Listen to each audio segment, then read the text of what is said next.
Oi, oi, oi, meu povo, quanta saudade! Boa noite, boa noite, boa noite. Deixa só eu já chamar o nosso convidado para ele já saber que nós estamos aqui e a gente já começa. É papai atípico, é papai atípico. Eita.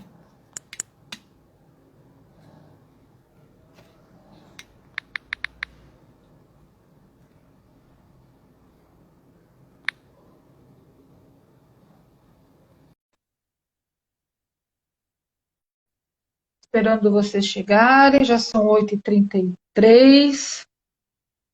Vamos chegando, vamos chegando. Nosso primeiro evento do ano. Feliz ano novo para quem está chegando agora. Feliz ano novo para quem a gente já conversou. Oi, Simone, boa noite. Feliz ano novo, querida.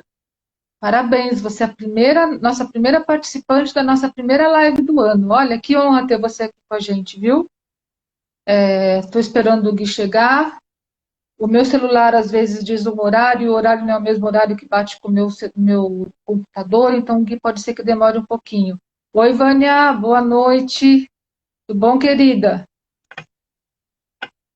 Como vocês estão? Rose, boa noite. Nossa, que delícia poder estar conversando com vocês outra vez. Estava sentindo muitas saudades. Vocês sabem, né? Que eu amo o que eu faço, eu amo estar com vocês. Vocês me acrescentam tanto, vocês me fazem me sentir tão gente. Eu sinto muita falta de vocês, muita falta de vocês, né? Esperando o Guilherme chegar. Nossa primeira live do ano. Vocês foram bem de Natal, de Ano Novo, todo mundo guardadinho em casa. Lígia, que saudade! Ana, Clarissa, todo mundo chegando, chegando. Márcia, todo mundo chegando. Oiê, Clá, Clá, tudo bom, querida? Grandes coisas, né, Clá? Nossa primeira live do ano. Muito obrigada pela força que você deu pra gente, viu? Lígia, como vocês estão, Lígia? Tanto tempo que eu não vejo vocês. Oi, Frederico, boa noite. Tô só esperando o Guilherme chegar. E eu tenho o filho Guilherme também, sabia? Ah, obrigada, querida. Você me acompanha desde o começo. Você também foi inspiração para mim, viu, Lígia? Você sabe disso, né? O trabalho de vocês, o Espaço Mosaico. Vocês são gente maravilhosa. Como eu amo vocês. Como eu amo vocês. Deixa eu pôr meu fone, porque daqui a pouco eu vou ficar. Oi, Gra, boa noite. Tô pondo o fone. Tudo certinho. Já mandei o convite para o grupo. Sabe, né? Que inclusão digital para mim às vezes é um problema, eu faço tanta bobagem, mas eu acho que hoje eu fiz tudo bem direitinho, bem direitinho. Vocês estão guardados em casa, vamos orar por Manaus, né, pessoal? Pedir para que Deus tenha misericórdia daquele povo, a situação lá está tão difícil. Nossa, a Clara já está gigante, eu conheci a Clara bebezinha ali, já lembra? Nossa, quanta saudade, quanta saudade. Eu dei uma acompanhada na situação de Manaus hoje pelos jornais, chegou uma hora que minha garganta ficou. Minha voz embargou, meus olhos lacrimejaram, é muito sofrimento, é muita tristeza, né? Mas são coisas da vida. É, vamos lá, estou esperando o Guilherme chegar. A gente vai falar pela primeira vez, na verdade é pela segunda vez, que a gente já falou com ele tanto sobre isso. Como é que o pai recebe a notícia da deficiência do seu filho? Será que a gente passa pelas mesmas questões emocionais? Pelos mesmos questionamentos, pelas mesmas ressignificações da vida. Oi, seu Guilherme, boa noite.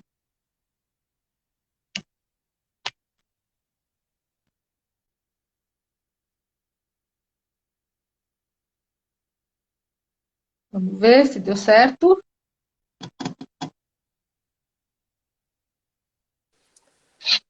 Olá, Oi, tá me ouvindo? Guilherme, boa noite. Tudo bom? Oi, oi, Mônica, tudo bom? E você, tudo certo? Tá me ouvindo Também bem? tudo em ordem. Muito prazer em te conhecer, viu? Muito obrigada por estar com a gente na nossa primeira live de 2021. Ah, o prazer é todo meu. Eu fiquei muito feliz com o convite de poder conversar contigo quando a Clarissa veio falar comigo. Eu na hora aceitei já sabia que ia ser uma conversa muito boa, muito interessante. Estou feliz aqui na primeira live do ano. Feliz 2021 para você, Mônica, e para todo mundo que está assistindo a gente aí. Feliz 2021 para todos nós, né? Eu vou fazer uma introduçãozinha. Nossa primeira live do ano, nós estamos retomando nossas atividades, depois de um 2020 conturbado, de um descanso merecido de fim de ano. E a gente tem hoje um convidado muito mais do que especial, que é o Guilherme Bucco. Eu queria que você falasse um pouquinho de você, Guilherme, Tá. que você me contasse quem você é, o que você faz, onde você mora. Bom, meu nome é Guilherme, né? Eu sou designer e trabalho como editor de vídeo atualmente. E eu moro aqui em Aham, Curitiba com a minha esposa e com a minha filha, com a nossa filha, né? E eu também, né, aham. depois do nascimento da minha filha, eu criei o Papai Atípico para poder falar sobre como é ser pai de uma criança com deficiência, muito sobre masculinidade, muito sobre paternidade, muito sobre ser um homem falando sobre essas questões e acho que o papo que a gente vai ter hoje aqui. Vai ser bem sobre isso mesmo, né? Quem é a mãe da Dora? Ana, Ana Caro Ribeiro, minha esposa, minha amiga, minha amante, minha inspiração, minha admiração eterna. Nossa, que lindo, que lindo. Tá joia. E você é pai da Dora. Sou pai da Me Dora, fala sim. um pouquinho quem é a Dora, quantos anos a Dora tem. A Dora, ela tá agora com 2 anos e meio, 2 anos e 8 meses, mais ou menos.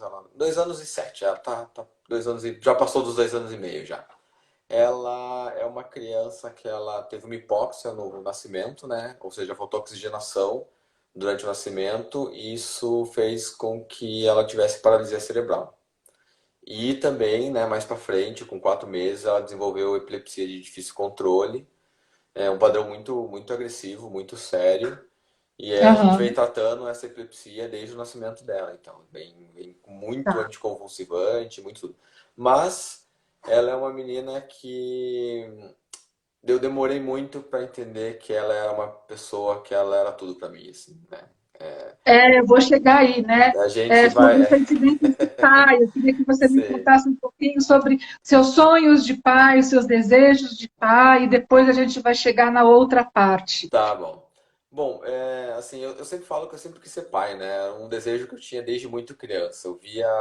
Eu sempre tive uma referência, eu sempre tive referências de paternidades muito boas na minha vida.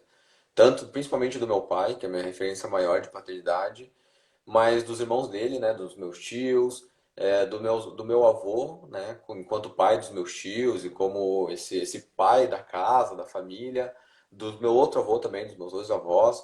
Então eu sempre tive uma referência de paternidade que eu olhava e falava, putz, eu quero viver isso, sabe? Eu quero sentir como é ser pai e como que é criar um filho, né? Com tudo que o filho vem, né? Com as alegrias Aham. e com as brigas, com os desentendimentos, com as preocupações, com as fases da vida. Eu queria viver isso também. E daí, quando a Dora nasceu e ela teve a hipóxia, assim, eu vi todo esse meu sonho, todo esse meu desejo de replicar essa paternidade que eu vi, que eu vivenciei como filho, né? Como a ponta da geração, né? Eu vi essa possibilidade meio que por água abaixo, assim. Rasgou na frente de mim, assim, e abriu um caminho que eu não sabia o que ia acontecer, de muito medo, muita angústia, muita tristeza. Assim, a palavra que eu posso dizer foi desesperador, né? É uma coisa que a gente não espera, mas foi muito porque eu vi que a paternidade que eu tinha idealizado, que eu queria e que eu sonhava em ter, em que eu via primos tendo, eu não teria, né? E como é que Então, foi quando você recebeu a notícia da paralisia cerebral da Dora? Você estava sozinho? Você estava com a sua esposa? Não, a gente tava. Bom, foi assim, né? A Dora ela teve uma hipóxia e ela foi pra UTI. Tá. Ela ficou 16 dias internada na UTI. Né? Durante os primeiros 3 dias de vida dela, por conta da hipóxia, ela tava tendo convulsão já, né? Logo no nascimento ela começou a ter convulsão. Então ela entrou Tá. num tratamento chamado tratamento de hipotermia, né? Que eles abaixam a temperatura do corpo do bebê para 33 graus e botam o cardenal em cima para ele ficar praticamente em coma, né? Ele fica bem Uhum. dopado. Quando ela despertou dessa hipotermia, foi uma neuro da UTI, foi ver o cérebro da Dora e ela ficou surpreendente, ela se surpreendeu positivamente com a atividade cerebral da Dora. Ela falou, tem uns edemas aqui que é comum, porque ela teve uma hipóxia, né? Edema é o inchaço, né? Porque quando falta oxigênio no Uhum. cérebro, o cérebro incha. Mas é comum, vamos torcer para ele regredir e para que não tenha nada. A gente saiu da UTI sem nenhum medicamento para ela, então, até então, assim, a história que a gente achou que ia contar ia ser que assim, a nossa filha, ela nasceu, ela teve uma questão ali que teve que ir pra UTI, mas, pô, tá aí, ó, crescendo, correndo, falando loucamente, deixando ela pedindo, a gente tá quase pedindo pra ela parar de falar e de correr, porque tá deixando a gente, sabe essa história, né? E daí, a gente achou que ia ser só um tipo de, um nascimento diferente. Com um mês, a gente fez 2 exames, né? Fez uma ressonância, não foi ressonância. Foi 2 exames, né? Pra ver como que tava o cérebro dela, né? A gente fez uma eco não, desculpa. Um EGG, um eletroencefalograma a gente fez.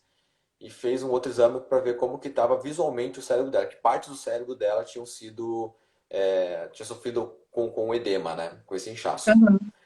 A gente pegou os exames, daí eu tenho uma cunhada que é médica, ela olhou e ela falou, ó, foi meio sério isso aqui. Até então eu tava meio ok, né?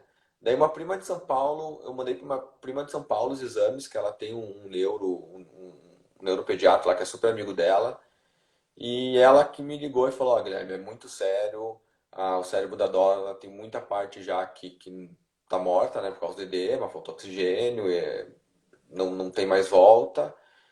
Tua filha teve uma lesão muito, muito séria no cérebro. E daí o que mais me pegou não foi nem ouvir que minha filha tinha uma lesão muito séria. O que mais me pegou foi o que ela falou depois. Que ela falou assim: o importante é você amar tua filha, cada criança tem um desenvolvimento diferente. Pode ser que ela leve 2, 3, 5 anos para falar, mas o importante é você estar lá com ela, você amar. E assim, ela foi falando isso pra mim, eu fui meio que desligando, né? Acho que pra mim o pior foi ouvir essas palavras de conforto, assim, pra mim doeu um pouco mais no começo, né? Uhum. Mas foi ali que eu recebi, assim, foi para mim, foi o primeiro grande choque da minha paternidade, foi esse primeiro mês da Dora e a gente receber a notícia pelos exames dela, assim, que a gente realmente não esperava, né? A gente acha que, foi só, acontece, o bebê nasce cansado e ele passou pela hipotermia, enfim. Você acha que as palavras de consolo nesse primeiro momento, você sentiu que elas estavam deslegitimando a sua dor? Não, não Eu acho, faço na umas verdade. perguntas meio fora da caixa, tá? Você vai me Não. conhecer melhor, você vai perceber isso. Não, não, na verdade, assim, essas perguntas são boas porque a gente pensar um pouco, né? Eu gosto de ter umas conversas assim. Eu não acho que, na verdade, essas palavras de conforto foram ruins, né? Acho que foi.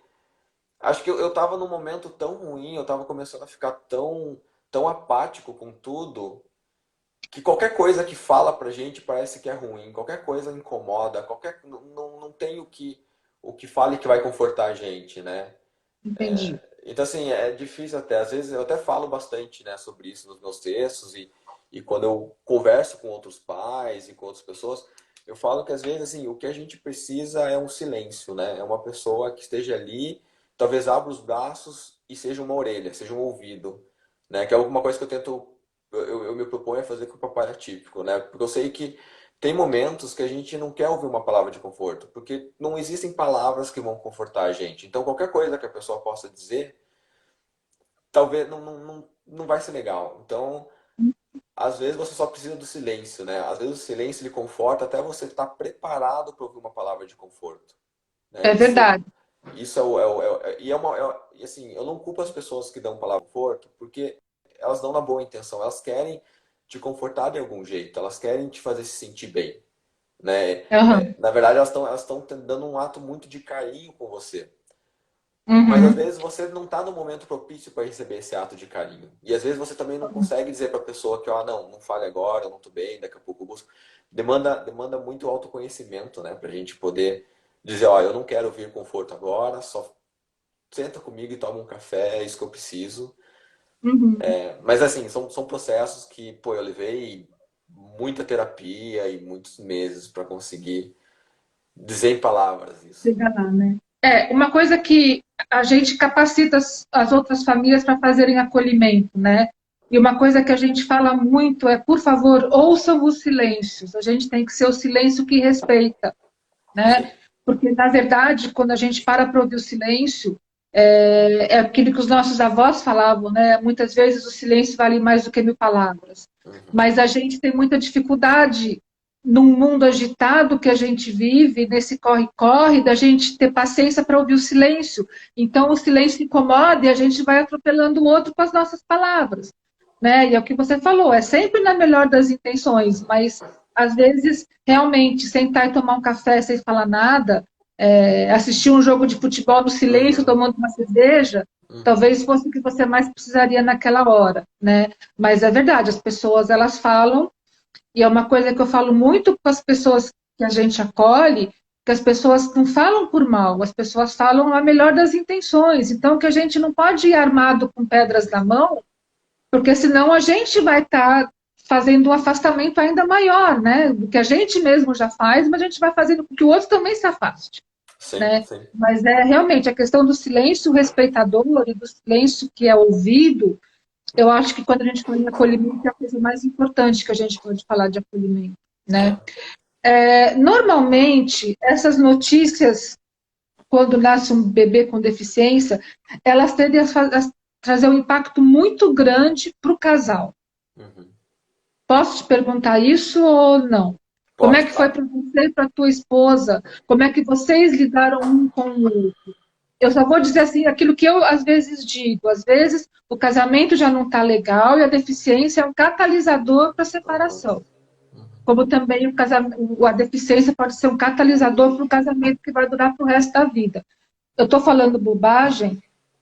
Não, não, não tá. Não tá porque eu, assim, na minha experiência com o papai típico, eu conversei. Eu tenho muitas mães que me seguem, né? Que acompanham o trabalho. E eu já conversei com várias mães que dizem que o casamento meio deu uma desandada depois que a criança nasceu, ou depois de um diagnóstico, depois de tomar o conhecimento da deficiência do filho.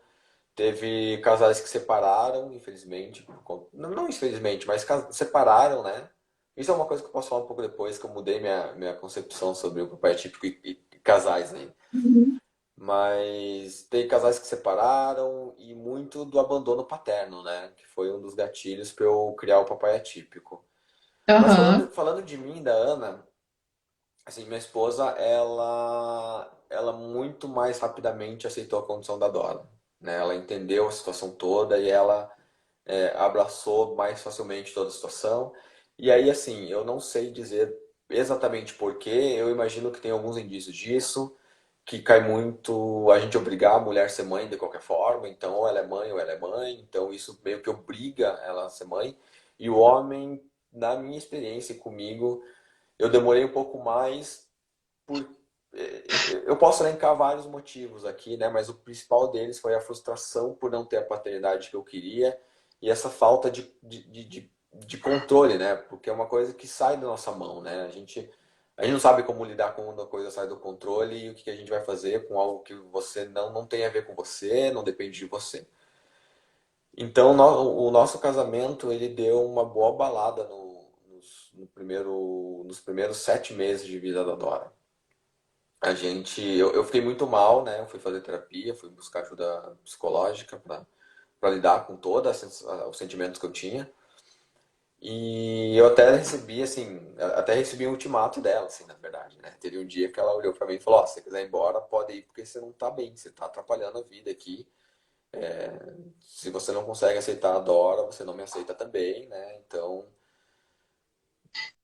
pode ir embora, assim. E foi um, assim, foi um belo de um soco na cara, assim, de coragem da minha esposa, né? Porque eu fico imaginando o que passou na cabeça dela pra chegar nesse ponto de falar pra mim, né, que é o cara que ela confiou a própria vida para passar de casal, para continuar junto.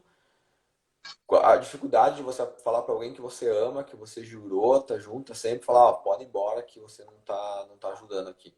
Isso fez eu pensar muito que não, pera aí, né? Eu acho que eu tô sendo um pouco egoísta em focar muito na minha dor e, e não deixar minha esposa também ter as dores dela, né? Ela também, pô, além de ela cuidar da nossa filha, além dela ter que cuidar das dores dela, porque por mais que ela tenha aceitado antes, é uma aceitação que ela leva tempo para acontecer, né? Não é do dia para noite, não é no primeiro mês, não é no segundo mês. Às vezes, com 2 anos, você ainda dá um passo para trás nessa aceitação do filho.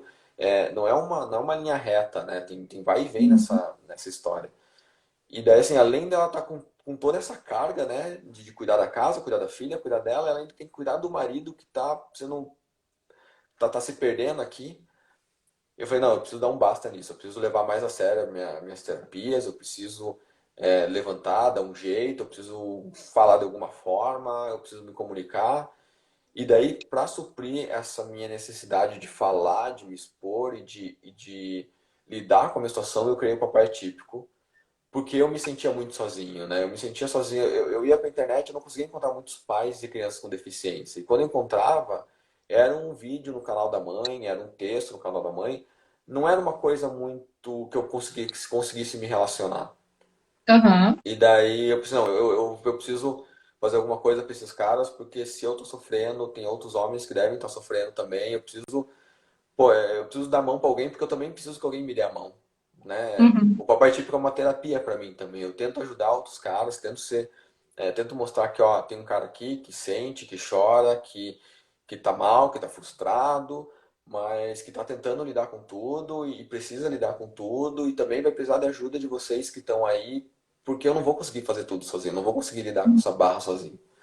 Então, o nosso É, casamento, ele deu uma bambeada, mas assim, depois ali do final de 2010, a gente só começou a fortalecer e mudou totalmente, assim. que bom, que bom.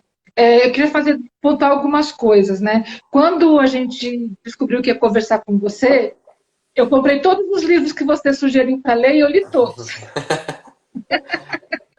Tá. E o que achou? Foram boas as sugestões? Foram muito boas, foram muito boas, mas eu queria comentar sobre dois deles, né? Tá. No livro da Mariana Rosa, Uhum. ela fala que a enfermeira da UTI olhou para ela e falou, ou a médica, eu não me lembro, falou, você vai fazer o quê? Você vai devolver seu filho? Uhum. Então, eu acho que muito da mãe é isso. Você vai fazer o quê? Você vai enfiar de novo dentro da barriga? Não dá. Então, vamos embora, né? Parece que é uma coisa muito simplista de se falar, mas na verdade é isso que acontece. Uhum. Né? A gente não devolve filho. Mesmo quando está com 25, com 30 anos, a gente até pensa em poder devolver, mas não pode devolver mais. Quando casa, dá graças a Deus, né? Vai um pouquinho pra longe, né? Vai, exatamente. É brincadeira, mas é Sei, sei. brincadeira, mas é sério, né? Então eu acho que a mãe tem um pouco dessa questão, porque veio dela, foi ela que gerou. Então, e a gente sempre ouviu, desde menina, vocês são bem mais novos do que eu, mas a gente sempre ouviu você pariu Mateus em balance, Uhum. né? Então, na cabecinha da Ana, provavelmente também foi pariu Mateus balanço berço, pariu Mateus balanço Uhum. berço, né? E eu li o outro livro, foi o Plano B, que ela fala que a gente tem, na hora que acontecem essas coisas fora do nosso controle, usar aquilo que aconteceu para a gente não só dar a volta por cima, mas para que a gente possa ajudar outras pessoas a darem a volta por cima. Uhum. Então, eu acho que você fazer o papai atípico, você realmente foi a ferramenta que você encontrou para você se curar e ajudar outros homens no processo de cura. E para mim, assim, é surpreendente um pai da tua idade fazer isso, porque os homens não conversam, Uhum. né? Os homens vão para a caverna, eles ficam lá quietões na deles, ruminando a dor deles, ruminando as frustrações deles, e eles evitam de falar com qualquer pessoa. E essa A sensação de solidão é muito grande, é muito grande. Você teve algum tipo de acolhimento quando a Dora nasceu? Alguma instituição que acolheu a Ana? Ou vocês sentiram falta disso também? Não, a gente não teve ninguém, a gente sentiu falta, sim. A gente ainda sente falta, né? Tanto que a gente tem muita vontade de criar alguma coisa nesse sentido aqui em Curitiba para poder acolher. A gente até gostaria de ter criado ano passado, né? Mas daí veio pandemia aí e bagunçou tudo. Mas a Ah, gente tem então, vontade de criar um grupo, assim, alguma coisa de acolhimento. E eu quero aproveitar aqui, Mônica, para dizer que, assim, quando a Clarissa veio falar comigo e ela me apresentou o Instituto Empatiai, e eu vi uma entrevista sua no YouTube e eu fiquei encantado, assim, falei para a Clarissa, nossa, o que a Mônica falou para as mães é o que eu quero fazer com os pais, assim, eu fiquei muito tocado com a tua história e com a maneira como você agiu com tudo, principalmente quando você conta daquela mãe que teve o bebê com Down e todo mundo perguntou do bebê, e você, tá, mas e a mãe, né? A gente precisa saber da mãe também, porque o bebê, beleza, vai ter gente pra caramba pra cuidar. Então, assim, aham. a gente sentiu um pouco essa falta de ter com quem conversar, né? A gente até começou a participar de grupos, até começou a conversar assim, mas o contato humano de sentar na mesma sala, de falar o olho no olho faz muita falta. Aquela coisa de levantar e todo mundo pegar o mesmo café faz a mesma falta, né?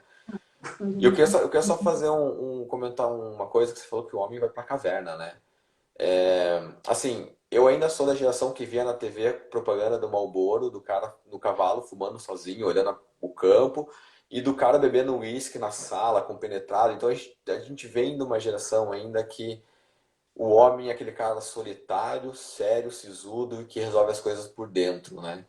E existe, assim, com o papai típico, e minha esposa também tem outros projetos relacionados à mulher, à maternidade. A gente tenta muito quebrar essas questões, né? Quebrar essa coisa de que o homem é sisudo, de que o homem é fechado, de que a mulher, que nem falou pra Mariana Rosa, né?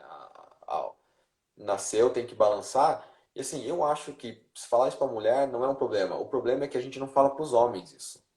O Não homem não fala. tem essa mesma carga de responsabilidade e a gente precisa. Eu não precisa dizer para a mulher, é muito ruim a mulher nascer e taxar ela de mãe. Não, é bom. O problema é que o filho nasce, a gente não taxa o homem de pai. A gente precisa taxar o homem de pai. Ele precisa pegar e colocar o crachá de pai na vida inteira dele, né? Eu até falo, faço uma brincadeira que a mulher nasce, ela ganha um crachá gigante. A mulher não, a mulher se torna mãe, né? O filho nasce, ela ganha um crachá de mãe e o crachá de mãe está acima de todos os outros crachás dela. E o Com homem ganha o de certeza. pai, e o de pai tá junto ali do cara que joga futebol, do amigo do churrasco, do cara do chefe, do não sei o quê. Não, o pai ele tem que estar em tudo, ele tem que estar em cima de todo mundo, tem que estar com os outros. Assim como o da mãe, a mãe não tem que ser só o crachá da mãe. O da mãe tem que estar junto ao lado dos outros crachás da vida dela, porque essa mãe ainda é uma mulher, e essa mulher ainda Uhum, precisa fazer as coisas dela, as individualidades dela, para que ela possa ser uma mãe boa. Ela precisa deixar de uhum. ser mãe em alguns momentos do dia, da vida, para que ela, quando for mãe, ela for mãe, né? Então é uma É, coisa que, com o papai típico, eu tento trazer esses diálogos, claro, focados pro lado do homem, que é com quem eu quero conversar, que é sobre mim que eu falo. essa questão que a mulher esquece de quem ela é, a gente fala muito sobre isso, né? Ela coloca a vida na estante, ela vai ser mãe, Uhum, né? Ela esquece que ela é mulher, ela esquece que ela é esposa, ela esquece que ela tem um emprego, ela esquece que ela tem um amigo, que ela tem família, ela esquece tudo. E ela vai ser mãe. E aí vai criar um relacionamento de codependência com aquele filho que não é uma coisa legal, né? não. E que a gente tem que trabalhar isso dia a dia para que isso não aconteça, Uhum, né? uhum, Você falou para mim que com o trabalho do papai atípico você passou a pensar diferente em relação aos pais. Lembra? uhum. Lá no começo da nossa Sim, sim, conversa. sim. O que te chamou mais atenção? Então, assim, eu comecei também o papai típico para um processo pessoal meu, né, uma terapia minha, para poder falar, né, muito inspirado, inclusive, pela Mariana Rosa, pela maneira como ela escreve os textos dela e tudo mais, eu me inspirei muito nela. Mas também porque você deve conhecer o dado, né, que 70% das famílias com crianças com deficiências são abandonadas pelo pai e tudo mais. E isso foi uma coisa que eu fiquei sabendo lá logo uns dias depois da minha esposa ter falado que eu podia ir embora, né? E eu fiquei muito assustado. Eu falei, não, peraí, se eu passei por isso, eu quase abandonei a minha esposa, a minha filha, a minha família. Não fiz.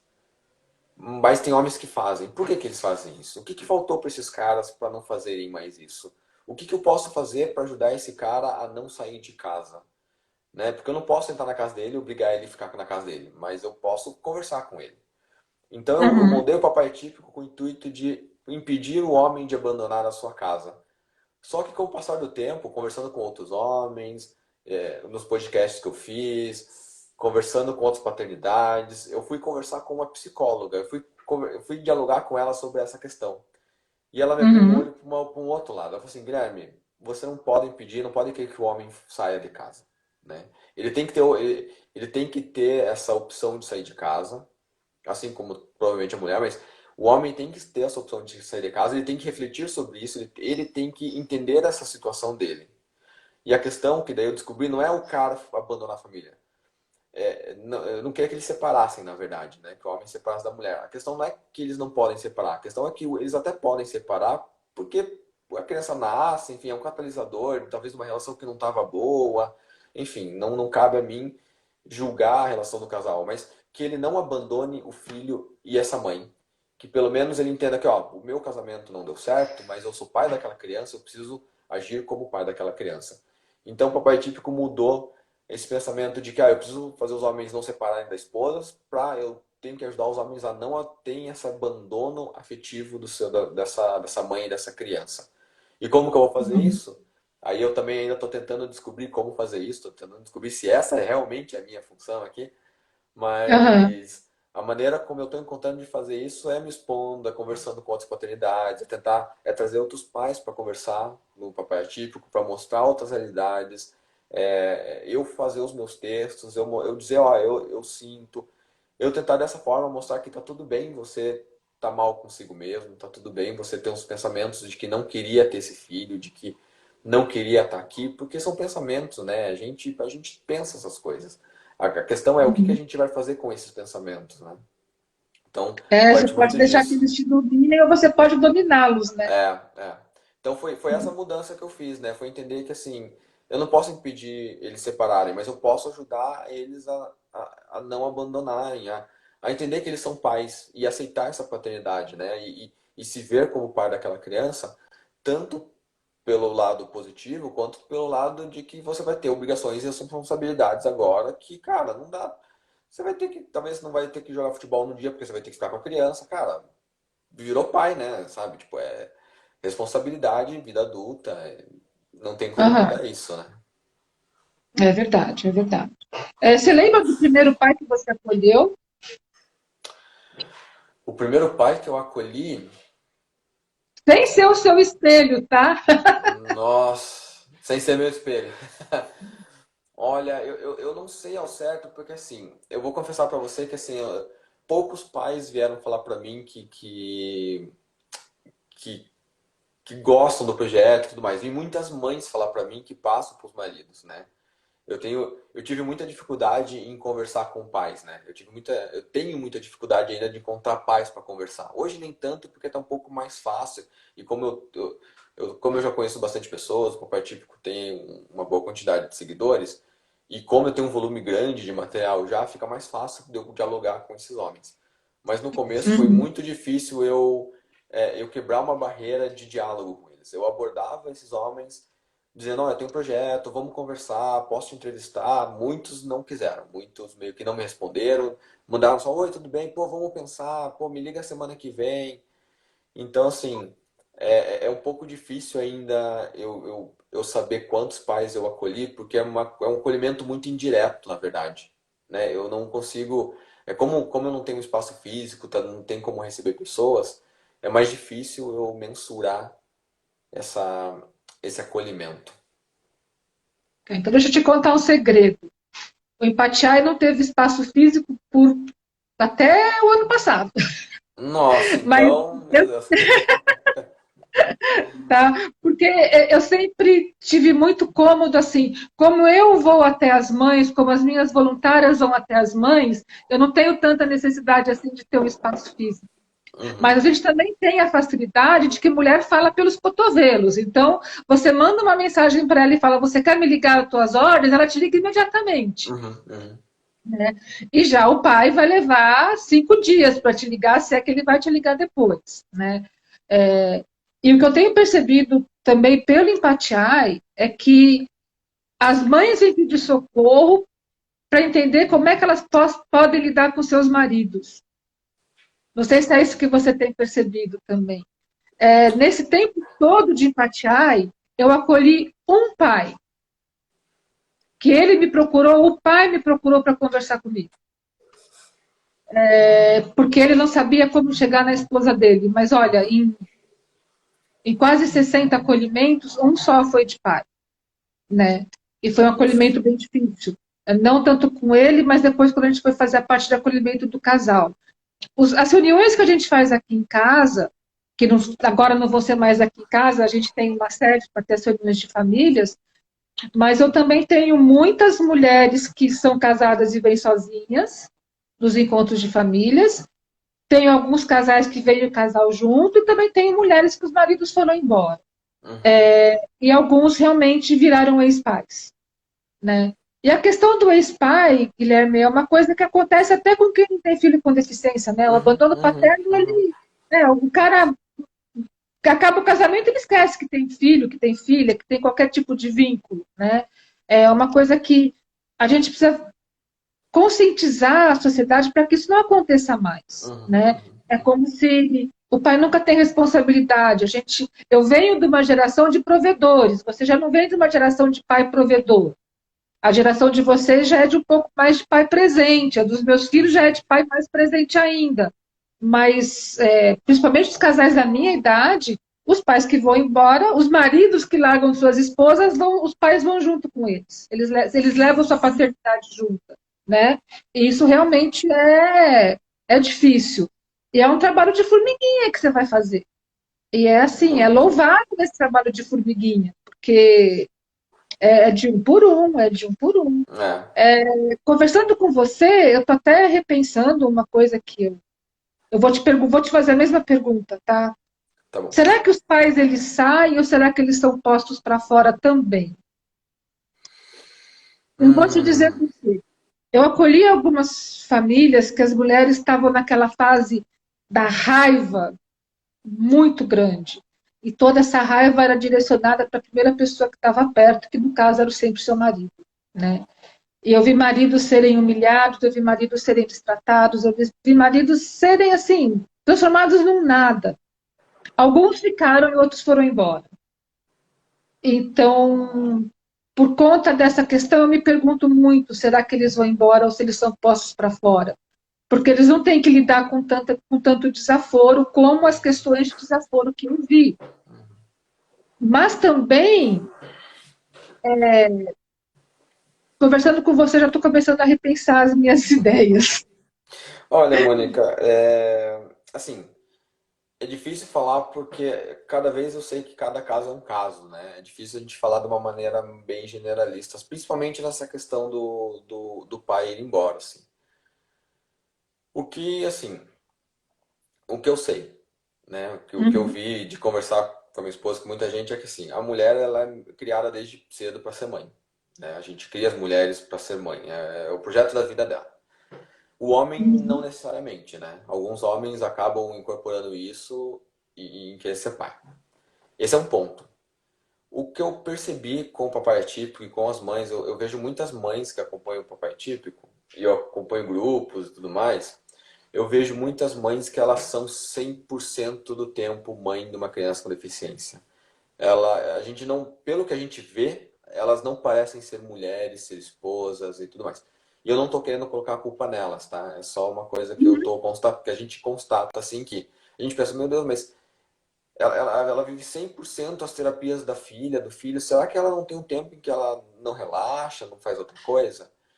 Então a gente vê essas mulheres que, de certa forma, têm o projeto de vida ser mãe e quando é mãe de uma criança com deficiência, incorpora isso tanto na sua identidade, né, que acabam se tornando as mãezinhas, as mães especiais, e tudo mais, que vira a identidade dessa mulher e de repente ela não consegue se abrir para outras identidades. E as suas uhum. identidades entra o marido, que se ele não entra nessa bolha dela, ele se sente excluído. E daí entra uma outra questão que é muito mais pesada, que eu vi também. o homem não faz muita vontade, o homem em geral, tá? Tem, nem todo homem, mas a maioria dos que a gente vê não faz muita questão de entrar nessa bolha, né? Porque no final das contas é a função da mulher, a mulher cuida, ele tá ali, ele traz a compra para casa, ele até troca a fralda, cuida da criança um pouco, mas ele não atua de maneira presente e, digamos assim, ativa nesse desenvolvimento dessa criança com deficiência. Então, eu acho Uhum. que assim, eu apontei dois fatores, né? Eu imagino que tem mais outros milhares de fatores que vão se somando, que daí geram várias camadas que batem muito no que você diz, assim, o homem é abandonado, o homem abandona ou ele é abandonado. Eu acho que é uma somatória de todas essas coisas, no final das contas, sendo, daí se a gente for pegar caso a caso, vai ser mais para um, mais para outro, vai ser mãe que vai abandonar o pai, mas abandonar o pai não, vai ser mãe que não vai deixar o pai ser pai, e às vezes o cara quer ser pai e a mãe não permite, a mãe é muito, ela é centralizadora nas tomadas de decisões com a filha ou com o filho, ela é ela que sabe o que vai vestir, o que vai fazer, o que vai. E o pai, né? Tem muito aquilo, né, Mônica? Que é assim, eu faço mesmo porque o meu marido vai fazer, faz tudo errado, né? Então eu faço de uma vez. Então, assim, o não dá chance pro cara fazer, errar e fazer de novo. Mas o cara, às vezes, também Uhum. não. Ele não fala, oh, tá aqui que eu vou errar, mas eu vou refazer, me deixa fazer até acertar. Então, são vários lados numa questão que é difícil a gente dizer qual que é a principal. É um jogo de ping-pong, né? Que a gente tem que É. deixar a bolinha rodando e às vezes a gente joga a raquete fora e aí dane-se, né? Uhum. Mas é uma coisa para a gente pensar. Como eu trabalho mais com mães, praticamente 100%, né? É sempre puxando para esse lado que eu aprendi com a minha avó, que o seu marido veio primeiro e o seu filho veio depois, então não troca as prioridades de lugar. Eu cresci escutando isso, né? Uhum. Então, continue tratando o seu marido como você tratava antes dos seus filhos chegarem, independente se o filho tem ou não deficiência, né? Mas também é aquela mulher que é sobrecarregada, que no fim do dia está Uhum. cansada, porque foi ela que ficou no trânsito, porque o marido foi trabalhar, e ela foi para 50 terapias do dia, ela passou o dia dentro do carro, ela foi para o mercado, ela cuidou da Uhum. casa, ela gerenciou a casa, então ela está exausta no fim do dia. Ela tem Né? todos esses Então, trabalhos não remunerados, né? Que não são enxergados como trabalhos, né? eles são exaustivos, exatamente, eles são. Então, a gente tem que ajudar a encontrar o meio do caminho, né? Acho que tanto para um como para outro, né? E o que eu acho assim, o que eu admiro na geração de vocês é que não tem mais essa de que o papai faz um favor de trocar a fralda. Não, o papai Uhum. troca a fralda e pronto, né? Não é um favor, né? Você é pai, da sua obrigação também. E você, essa geração, ela lida com isso muito bem, né? Pelo menos é a Sim. impressão que eu tenho de longe, né? Que ela lida com isso muito bem. Eu Continuando, você escreveu um livro, né, Guilherme? escrevi, sim. Um livro que chama Caixinhos Caixa- Lisos. Caixinhas Por lisas, que isso. são caixinhos lisos? Porque assim, a Dora, quando ela nasceu, durante a gravidez, eu botava todas as minhas fichas que a Dora ia ser uma cópia da minha esposa, assim, ia ter cabelinho encarcolado e tudo mais. Quando a Dora nasceu bem cabeluda, mas o cabelo dela era bem liso. Até os 2 meses, mais ou menos. A partir dos 2 meses, conforme o cabelo foi crescendo, ele continuava liso. Mas quando a gente ia secar e a gente passava a toalha que deixava o cabelo só úmido, ele começava a ondular. Ele fazia as voltinhas de ondular. Daí ele ia secando e ia alisando. Então a gente começou a brincar, Dora, os cachinhos lisos da Dora, ó, a Dora tem cachinhos lisos, porque é cachinho mais alisa, tudo mais. Com o tempo ficou eternamente encaixado o cabelo dela, né? Mas eu gostei dessa brincadeira, desse nome Cachinhos Lisos. Eu acho que é um nome curioso, ele desperta uma certa curiosidade. Fala, como assim um cachinho que é liso? E daí quando eu escrevi essa história, eu precisava dar um nome para essa personagem. E eu sempre gostei desses nomezinhos casadinhos, assim, né? Tem o Chapeuzinho Vermelho, tem o Menino do Dedo Verde. Eu gosto desses nomes, assim, para coisas infantis. Então eu falei, Uhum. pô, Cachinhos Lisos acho que é um nome legal, é um nome que vai despertar curiosidade, vai chamar atenção, é um nome que ele é engraçado, assim, né? Ele é curioso, né? E daí ficou Uhum. Caixinhas Lisos, que o pessoal adorou bastante. Qual é o objetivo maior do livro? Porque é um livro muito interessante, é um livro que é tipo um livro de brinquedo também, né? Pelo que eu percebi. Na verdade, assim, eu escrevi essa história porque a Dora tinha 2 meses, né? Eu já sabia da paralisia cerebral dela e era uma época que eu achava que assim, a minha filha teria paralisia cerebral, mas ela ia acabar se desenvolvendo, ia andar, ia falar do jeito dela, no tempo dela, né? Eu ainda não sei se isso vai acontecer, né? Sendo bem sincero aqui, mas era uma época que eu acreditava que ela realmente, né, ela ia se desenvolver de uma maneira típica, no final das contas. Mas assim, no tempo dela, eu pensei, como será que, como que eu posso contar essa história desse desenvolvimento dela de uma maneira fantasiosa? Se eu pudesse olhar a cabecinha dentro da cabeça dela, como será que está sendo essa aventura dela pelo próprio desenvolvimento, né? Essa luta para ela entender o próprio corpo, os sentimentos e tudo mais. E daí eu pensei, pô, como que seria numa história eu contar isso aí? E daí eu escrevi essa história, que é uma história de uma menininha que encontra o baú, a caixinha dos lisos, né? Ela encontra um baú, mas ela não consegue abrir esse baú e ela é muito curiosa, ela quer saber o que tem dentro. Só que só o dono do baú consegue abrir o baú. E daí ela sai em busca, é uma história de aventura, né? Que ela vai passando, conhecendo vários personagens para ajudar ela a abrir o baú, né? Então é uma história sobre isso. E o objetivo do livro é eu conseguir contar a história da minha filha, do desenvolvimento dela, de uma maneira fantasiosa, de uma maneira que as pessoas consigam se identificar e consigam se relacionar com a história.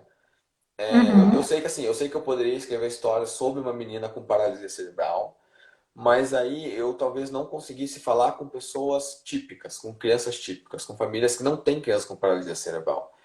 Porque é uma grande Uhum. barreira. Quando você faz um livro que ele tem esse intuito de levantar uma bandeira da deficiência, eu acho muito importante isso. Mas às vezes você levanta essa bandeira e as pessoas acabam olhando e falam, ah, mas eu não vou ler porque é sobre isso, sabe? Ele Uhum. pode fechar algumas portas, né? Eu queria abrir portas. Eu quero que seja um livro que pelo menos traga um conhecimento e depois a pessoa vai buscar esses outros livros que levantam essas bandeiras que são importantes. Porque talvez essa primeira barreira ela já passou, né? Esse Uhum. primeiro contato, né? Ela olhou e falou, pô, que história legal. Ah, é assim. Tanto que no livro tem uma passagem que a personagem ela tem uma crise de epilepsia por causa de cor. Mas eu não estou colocando, descrevendo, ah, a personagem agora teve uma crise. Não. Ela simplesmente é como Uhum. se tudo ficasse branco para ela. Né? Ela tá andando na floresta, cheia de cor, e de repente tudo fica branco e ela não sabe o que fazer, ela tá com medo, ela tá perdida, ela se encolhe porque virou um vazio imenso. E é uma forma de eu falar, ó, isso aqui é como se ela estivesse tendo uma crise de epilepsia, porque ela apaga, ela fica assim. Uhum. Mas de um jeito que uma criança que estiver lendo, ela vai entender o que é você se sentir perdido sem ter nada. Então eu estou explicando para ela o que acontece com a minha filha quando ela tem epilepsia, sem parecer uma coisa horrível, sabe? Porque às vezes as palavras são Uhum. pesadas, né? São. E daí dessa forma, quem tá lendo vai falar, pô, é assim, nossa, eu tenho um amigo que tinha isso. Pô, será que ele tem isso? Poxa, vou perguntar como ele se sente, como que ele tá. Então, eu escrevi o livro para ser um livro de criar uma ponte com mostrar o universo da deficiência para pessoas que não estão no universo da deficiência. E que elas entendam a Maravilha. história, e que elas entendam a história, por mais se você não olhar para o livro como sobre uma criança com deficiência, você vai ler a história e vai dar na mesma. Aham. Não vai mudar o que você vai aprender com a história. Mas se você olhar com esse olhar da deficiência, você vai encontrar muita coisa ali, né? E foi isso que eu tentei fazer. E essas pessoas que estão nos ouvindo e que vão nos ouvir depois, como elas podem fazer para adquirir o livro? O livro ele está à venda no site da Editora Inverso. Ele tem a venda lá e tem, se eu não me engano, ainda tem um combo lá que vai um cartaz, vai bottom e vai adesivo junto do livro. Vocês Isso. entrem lá, editorainverso.com.br, tem no site, ou procure Editora Inverso, Caixinhos Lisos, que já acha. Ou ainda, se quiser entrar no perfil do Papai Típico no Instagram, na bio tem um link lá, um Linktree do Papai Típico, e tem lá como faz para você poder adquirir esse livro. É só pelo site da editora e... yeah.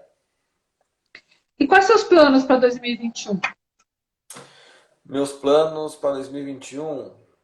Nossa, essa pergunta é bastante genérica. Meus Mas planos. vou mudar então. Quais são os planos e as novidades do papai atípico para Ah, tá, tá. 2021? Tá, os planos do Papai Típico e as novidades do Papai Típico. Eu pretendo, com o projeto, eu pretendo começar a ter ter um grupo começar a fazer um grupo de pais para poder dialogar. Eu fiz uma temporada no passado chamada O que me falta, que eu converso com 6 pais, eu converso com 6 pessoas, né? Porque tem uma mulher no meio que ela é filha, para saber como foi a história de paternidade dessas pessoas, para saber como que eu posso, o que me falta para amar e aceitar a minha filha. Foi uma temporada bem pessoal para mim. E esse ano eu estou começando a estudar uma outra temporada que eu vou tentar abordar sobre essa questão do abandono paterno de crianças com deficiência. Eu quero entender o que se passa na cabeça do homem, por que nós temos essa mania muito feia de abandonar nossas famílias, assim, principalmente quando tem uma criança com deficiência, né? O que nos falta, na verdade, né, para entender o nosso papel nessa família. Então Uhum. eu vou conversar com psicólogas, com mães, com pais. Enfim, eu quero gerar esse conteúdo para o canal do Papai Atípico. E ainda estou preparando algumas novidades daí voltada para o livro Cachinhos Lisos, que esse ano eu quero fazer umas coisas bem legais aí, mas por enquanto eu vou deixar como surpresa. Deixar como Tá, então tá bom. pessoal curioso aí.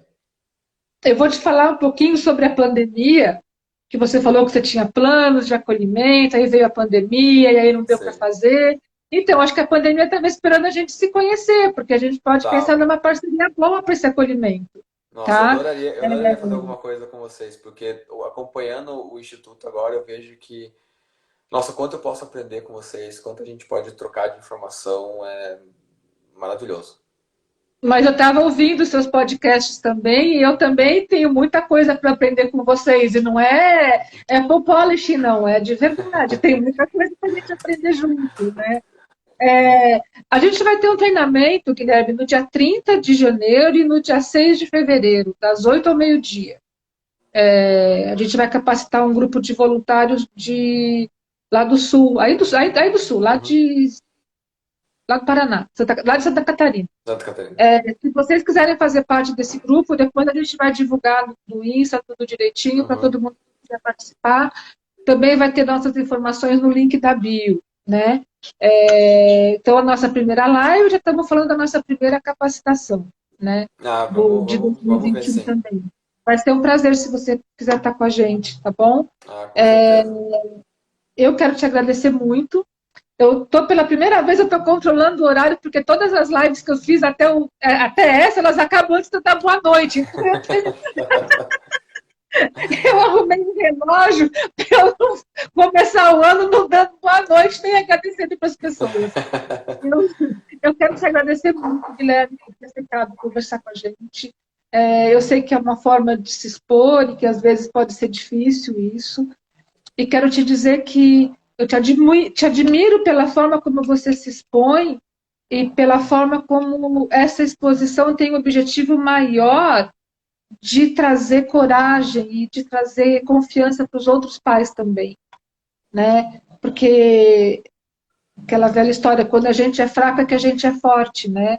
Então, e você está tá demonstrando quanto você faz diante daquilo que para você pode ser fraqueza e que na verdade não é um baita do potencial, Sim. né? A Ana tem uma baita sorte de ter você como marido dela e adora de ter você como pai dela. E eu só quero te agradecer demais. Você Ah, quer falar obrigado, alguma mano. coisa, encerrar? Eu quero. Bom, eu quero agradecer, Mônica, você pelo convite. Quero agradecer a Clarissa por ter lembrado de mim e ter dado essa oportunidade de vir aqui conversar contigo um pouquinho. Eu quero mandar um alô pro Rodrigo ali, que ele comigo, a gente faz parte do coletivo de pais atípicos. Então, pessoal, procure o coletivo de pais atípicos no Instagram aí, que é um grupo de pais que está tentando fazer algo para os pais, para os seus filhos, gerar um movimento de pais de crianças com deficiência. Uhum. Eu também, bom, você disse que a Ana é uma mulher de sorte, eu sou um homem de sorte em ter uma esposa que me apoiou e que lutou por mim o tempo todo, mesmo quando eu não estava lutando por mim, ela estava lá lutando por mim. Isso, eu sempre vou ser grato a ela, não tenho palavras para agradecer minha esposa por conta disso. E acho que eu quero agradecer para todo mundo que acompanha o Papai Típico, acompanha o Papai Típico, Caixinhos Lisos. E, Mônica, tem uma coisa que você falou na sua entrevista que me bateu muito, assim, sabe? E que você diz assim, que quando a criança nasce, a mulher se torna mãe. E como assim uma mulher de uma criança com deficiência não ama seu filho?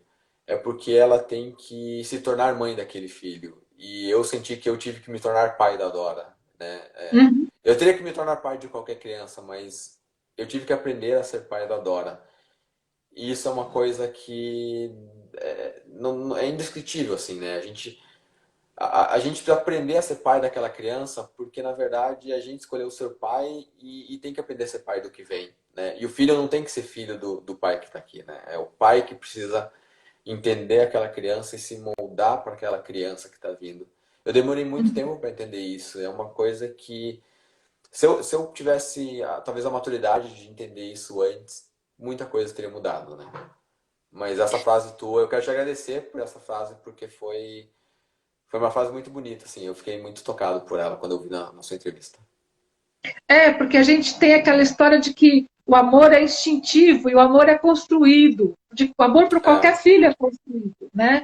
E a gente tem que ter a paciência que essa construção aconteça, né? É uma prédio de 50 andares que a gente está construindo e é um andar de sim. cada vez, né? Mas as pessoas acham que isso acontece de um dia para o outro e não respeitam o tempo uns dos outros, né? Não, não. Muito obrigada, Guilherme, mais uma vez. E vamos conversar outras vezes. Conta comigo. Vamos O sim, que você vamos sim. precisar, tá? A gente está sempre às ordens, tá bom? Sim. Muito obrigada, Obrigado. viu? Eu Um queria grande só beijo, queria. viu? Posso Tá. só fazer um convite? Eu queria convidar o pessoal a escutar o podcast do Papai Típico e acompanhar o canal, que eu compartilho texto, compartilho outras indicações de material. E os pais aí, as mães que quiserem que os pais venham conversar comigo, eu estou aberto a conversar, a ouvir, a saber. E estamos aí. E só vou Sigam completar. também. Ouçam os podcasts, porque eles valem muito a pena. Eu estou ouvindo, ainda Obrigado. não ouvi todos, mas eles são muito bons mesmo, tá bom? Tá joia, meu Obrigado. querido. Boa noite, viu? Um beijo a todo mundo que Beijo. acompanhou. Tchau, tchau, Mônica. Tchau, Obrigado de pessoal. novo. Boa noite. Boa noite. Obrigada, querido. Tchau, Tchau, tchau. tchau.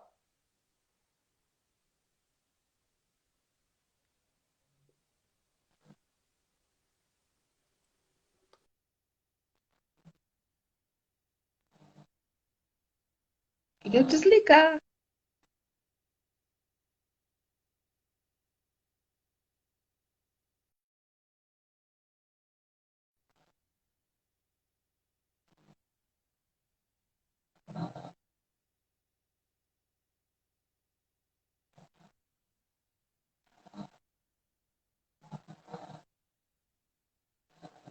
Pessoal, alguém me ajuda a desligar?